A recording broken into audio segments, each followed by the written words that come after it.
I've been thinking about this a lot recently because somebody told me I was too polite. It was this careers coach I was made to see because I was a bit shit in a job interview. Long story. All you need to know is this woman was very annoying. Right, for a start, she called herself Jossica, which is not a name. And she had one of those voices that she sounded like she was auditioning to be in a horror film, playing an old door. She said, Izzy, I think you're holding yourself back in your career because you're too polite. And you know, politeness is fine in moderation. I'm a dolphin. But you're maybe actually addicted to politeness? I'm sorry, but what the fuck is politeness addiction? Is that like going out every night binge thanking? I tried to make me go to rehab, but I said no, thank you, no, thank you, no, thank you very much. I think she was overstepping the boundaries of a careers coach. Like, how am I supposed to be ruder in my career choices? Go and retrain as a dominatrix? They'd probably send me to a really polite brothel, wouldn't they? Where all the clients are public school boys who still fantasise about their firm but fair nanny. That's my target market. I don't know why I looked at you when I said that, sir. You do look like that would be your kind of brothel. I don't know. What's your name, sir? Francois. Of course it would be his kind of brothel. Are you Francois' partner? No. You're just happy. Oh, you're just sitting there, okay. I was going to apologise to you, but no need. So I think it'd be quite nice. Also, it would be in a country house with an Arga.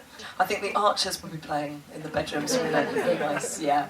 I'd be like, wash your junk and fold your clothes. Remember, I don't do anal.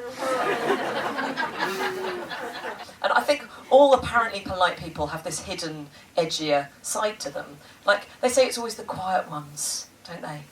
And I've watched enough TV news to know if you're polite to your neighbours for long enough, you will end up doing a murder. And I think I've got these two sides to me because of my genes and my upbringing, because on the one side my mum is very British, very middle class, like so much so she's slightly annoyed by anything American.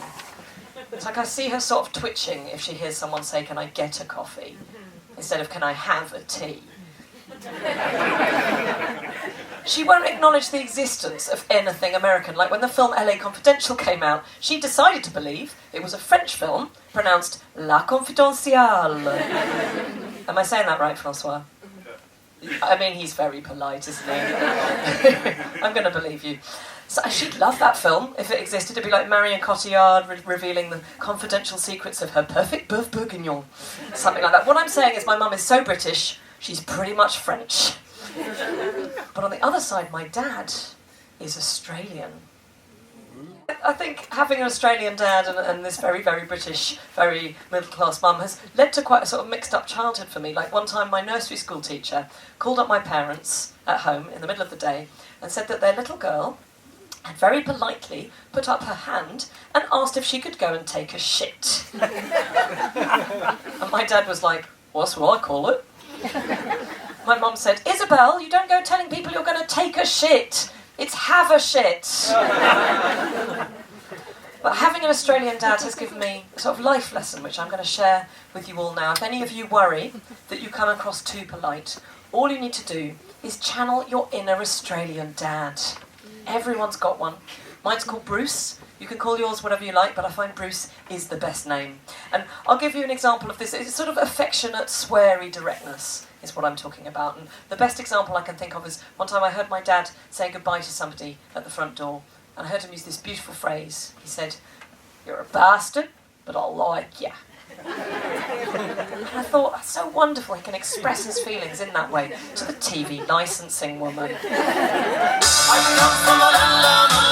Now, I'm aware I am telling a few dating stories in the show that involve men because I happen to be a heterosexual woman, and I genuinely want to say I know a lot of wonderful men, and I know that these guys don't represent all men, although I do represent all women. So, first of all, there was Jeff.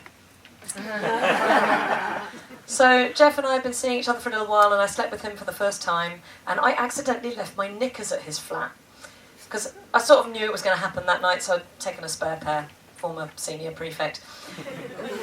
I saw Jeff again, and he told me he didn't have my knickers anymore, because he'd put them in a bottle. And he didn't have the bottle anymore. He never told me what he did with the bottle or why you'd put someone's knickers in a bottle and then tell them about it. And obviously I just politely changed the subject. But why was my instinct in that moment to change the subject? Like, oh, you mustn't embarrass the man who's bottled your pants. So I thought, what would Bruce do? My inner Australian dad. I thought he'd probably say to him something like, mate, what the fuck, mate? Like, I like you, you bastard, but what the fuck? I didn't. I think the accent would have confused him for a start. So what I did was I just told him I wanted to stop seeing him. But unfortunately, I used the classic kind breakup line. I said, I think we just work better as friends. I should have said, I think we just work better as people who don't know each other. The next one was Brian. So Brian and I met through mutual friends and we started going for lots of dinners together, and I didn't know if we were just becoming friends or if it was going to be a thing. But apart from that, Brian was an open book. He was very, very direct and very into just defying social conventions. So like on one of these dinners he said to me, just for fun, next time you go around to a friend's place, why don't you just stand in like a really weird place to stand in their house and see how they react? It's an odd thing to suggest, isn't it? Well, madam, where would be a weird place to stand in somebody's house? Kitchen. Oh, that's properly weird. Like standing up on the... Yeah, I like that. I think I said just inside the front door, but yours... That's the best one yet. So that gives you an idea of this guy. And I thought, well, if he could be like that, then I can just be really direct with him. So I thought, I'll start by telling him what I think of this street food market he's brought me to this evening. I said, don't like it. Not that into street food, Brian. I don't think putting the word street on the front of something makes it cooler. Just means they haven't bothered to provide a building.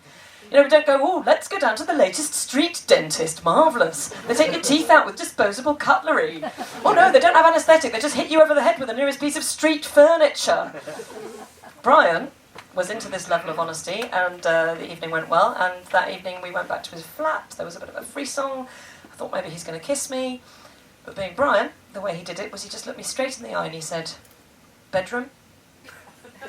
So I said, okay, not going to pretend I haven't thought about it. He said, thought about it? I said, yeah, I've thought about having sex with you, Brian. I would like to have sex with you, Brian. Brian said, bedroom would be a weird place to stand in somebody's house. Oh my God, the shame. This is literally what I did, right, guys? I went and stood behind his curtains. Which, ironically, is a very weird place to stand in somebody's house.